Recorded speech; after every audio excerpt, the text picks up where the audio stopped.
অসমৰ প্ৰাক্তন মুখ্যমন্ত্ৰী প্ৰয়াত কৰ্মশ্ৰী হিতেশ্বৰ শইকীয়াৰ আজি 28 সংখ্যক মৃত্যু বাৰ্ষিকী নাজিৰাত দিনজোৰা কাৰ্যসূচীৰে পালন কৰে। পুৱা প্ৰয়াত কৰ্মশ্ৰী হিতেশ্বৰ শইকীয়াৰ সমাধিস্থ সংহতি স্থলত পুষ্পমাল্যপন আৰু বন্তি প্ৰজ্বলনেৰে কাৰ্যসূচীয়ে পাতনি মেলে। প্ৰয়াত শইকীয়াৰ সহধৰ্মিনী তথা প্ৰাক্তন মন্ত্ৰী ডক্টৰ হেমপ্ৰভা শইকীয়া আৰু জ্যেষ্ঠ পুত্ৰ তথা অসম বিধানসভাৰ বিধায়িনী দলৰ সভাপতি দেৱব্ৰত শইকীয়াই সংহতি স্থলত সৰ্বধৰ্ম প্ৰাৰ্থনাৰ পিছতে প্ৰয়াত কৰ্মশ্ৰী হিতেশ্বৰ শইকীয়াৰ মৃত্যু বাৰ্ষিকী উপলক্ষে নাজিৰাৰ বেচৰকাৰী স্বেচ্ছাসেৱী সংগঠন প্ৰবাহৰ উদ্যোগত আৰু নাজিৰা শিক্ষা খণ্ডৰ খটখটি মণ্ডল সমল কেন্দ্ৰৰ সহযোগত 328 নম্বৰ কপহুৱা প্ৰাথমিক বিদ্যালয়ত সমল কেন্দ্ৰটোৰ বহুকেইখন বিদ্যালয়ৰ ছাত্ৰ-ছাত্ৰীসকলৰ মাজত চিত্ৰাংকন সাধু কোৱা আৰু স্মৃতি পৰীক্ষা প্ৰতিযোগিতা অনুষ্ঠিত হয়। শেষত প্ৰাক্তন মন্ত্ৰী ডক্টৰ হেমপ্ৰভা শইকীয়াৰ উপস্থিতিত প্ৰতিযোগিতাৰ বিজয়ী ছাত্ৰ-ছাত্ৰীসকলৰ মাজত বঁটা বিতৰণৰ পাছতে অনুষ্ঠানৰ সামৰণি পৰে। নাজিৰাৰ পৰা মনোজ দত্তৰ ৰিপৰ্ট ইছা 24x7।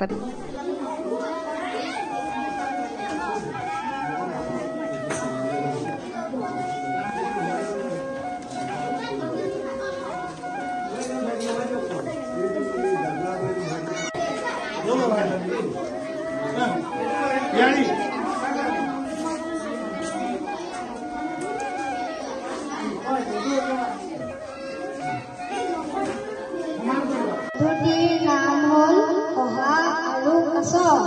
এসময় আগৰ কথা, এখন জংঘলত এটা এলেহুৱা কাছ আছিল। এটা এলেহুৱা শহাপহু আছিল আৰু এটা কাছ আছিল। শহাপহুটো বৰ অহংকাৰী আছিল। সি মনতে ভাবে যে মোৰ সমান দৌৰিব পৰা এই পৃথিৱীত কোনো নাই। আমাৰ প্ৰবাহৰ উদ্যোগত প্ৰতি বছৰে আমি তেখেতৰ মৃত্যু বাৰ্ষিকী আৰু জন্ম জয়ন্তী উদযাপন কৰি আহিছোঁ। সেই উদ্দেশ্যে আমি আজি তেখেতৰ মৃত্যু বাৰ্ষিকী উদযাপন কৰিছোঁ। প্ৰথম কাৰ্যসূচীত আমাৰ সমাধিত পুষ্পাঞ্জলি অৰ্পণ বন্তি প্ৰজ্বলন কাৰ্যসূচী হৈ গৈছে। তাৰপিছত আমাৰ দ্বিতীয় কাৰ্যসূচী সামাজিক সংগঠন প্ৰবাহৰ উদ্যোগত আমি 328 নং কপহুৱা প্ৰাথমিক বিদ্যালয়ত অনুষ্ঠিত কৰিছোঁ। ইয়াত আমি কণ ছাত্ৰ ছাত্ৰীসকলৰ মাজত চিত্ৰাংকন প্ৰতিযোগিতা, সাধু কোৱা, স্মৃতি পৰীক্ষা আদি বিভিন্ন প্ৰতিযোগিতাৰে আজিৰ দিনটো কাৰ্যসূচী আমি সমাপন কৰিছোঁ।